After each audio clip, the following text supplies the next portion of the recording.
Now shout out to Samsung for sending out the retail versions of all three phones. I was delighted to see full accessories with all models, including the protective silicone case. Samsung has definitely created a nice similar unboxing experience across all models, but as always there's one model that is truly the bang for your buck. So let's begin with Galaxy A32. I think it has the best design out of all the models. I love it. The completely smooth in-body cameras on the back. It's also the most affordable of the bunch, yet it offers a 90Hz refresh rate with a 1080p AMOLED screen. Now after spending some time with this phone, I can say that it doesn't feel as smooth as its bigger brothers because of that MediaTek processor. Also, lack of punch-hole design and a noticeably thicker chin compared to its bigger brothers feel kinda dated at this point. Now when it comes to cameras, I was shocked to see the difference between the 64MP lens on Galaxy A32 and the 64MP lens you get on A52/A72. There's an absolute world of difference when it comes to night mode photos. A lot of people look at spec sheet and they're like they're probably rocking the same lens, but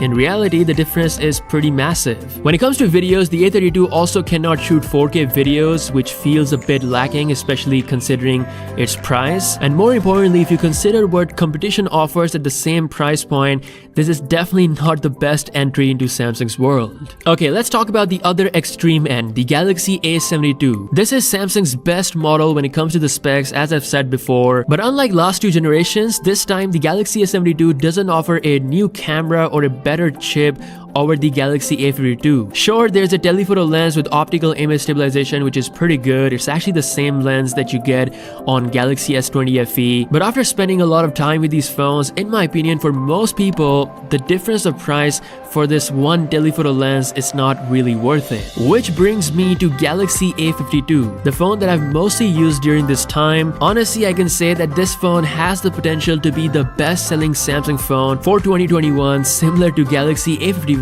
from last year. Make no mistake, the Galaxy A51 is more expensive than some of the offerings from the competition, but there are a few things that really make this phone stand out. Now in all honesty, when it comes to mid-range smartphones, if I have to pick a camera, I will definitely pick Samsung's 64MP lens with optical image stabilization. Not everyone is offering optical image stabilization, and a lot of people are actually downplaying the significance of this feature. After playing with this for a while, I can definitely say that it's a better option than a non-optically image stabilized 108MP sensor. The 4K video on this phone for the first time on a Galaxy A series phone, it makes me feel like I'm shooting this on a high-end smartphone. No shakiness whatsoever. It also provides a massive improvement to low-light photos, especially the night mode shots where you have to stand still. You don't have to worry about your subject getting a bit blurry. Everything is all clear. Again, thanks to optical image stabilization. And I like how Samsung has created more of a consistent, balanced experience when it comes to other camera sensors. They're offering a 12MP ultra-wide-angle lens compared to the 8MP sensor that some of the competition is offering. And best of all, you can shoot 4K videos with ultra-wide-angle lens as well as zoom camera lens, pretty much all lenses,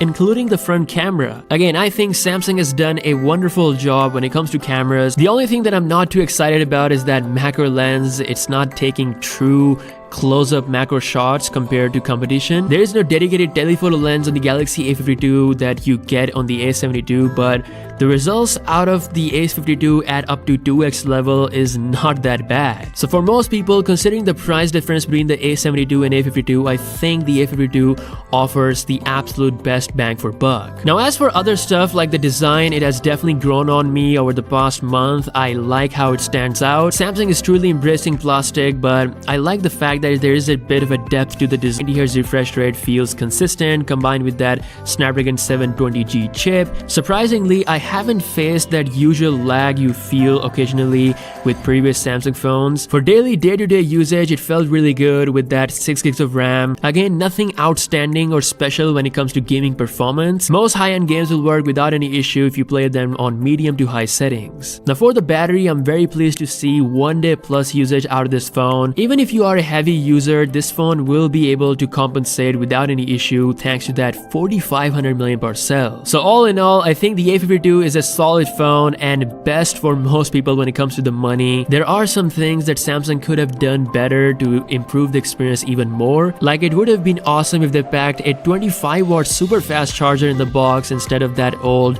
15-watt charger that takes more than an hour to charge. There is certainly better value out there if you're super tight on budget, but if you want features like optical image stabilization or Samsung's One UI experience or IP67 rated body, then Galaxy A52 almost justifies its higher price than the company.